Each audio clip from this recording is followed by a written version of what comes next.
পাবনায় বয়ানে গেছি, চাটমোহর এলাকায় আসরের নামাজ পড়ার জন্য একটা মহল্লার মসজিদে ঢুকলাম। গেটের সামনে লেখা আছে, হে যুবক, যদিও তুমি মসজিদে আসবা না, কিন্তু মসজিদের পালকি টাইম মতো তোমার বাড়ি চলে যাবে। এই লেখা দেখার পর আমি আর সহ্য হয়ে গেলাম।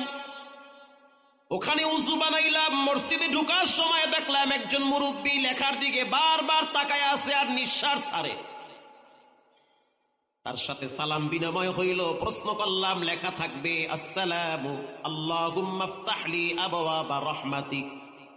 মসজিদে প্রবেশ করার দোয়া না লেখা মরণের দোয়া কেন লেখছেন? মুরব্বী বলতে আছে, হুজুর, এটার পিছনে একটা ইতিহাস আছে। আমাদের এই মহল্লার থেকে কিছু যুবকরা মাইক্রো ভাড়া করে কক্সবাজারে ভ্রমণের জন্য রওনা হয়েছে। আমার ভাতিজা, আমার ভাগিনা, মহল্লার সন্তান, যখন তারা গাড়ি ভাড়া করলো, এই মসজিদের সামনে দিয়া গাড়ি রাইখা তারা যখন গাড়িতে উঠবে, উঠার আগে আমি সবগুলারে বলছি, আগে সালাত আদায় করো। বেশি আনন্দ করতে গেলে বেশি বিপদে পড়া লাগে।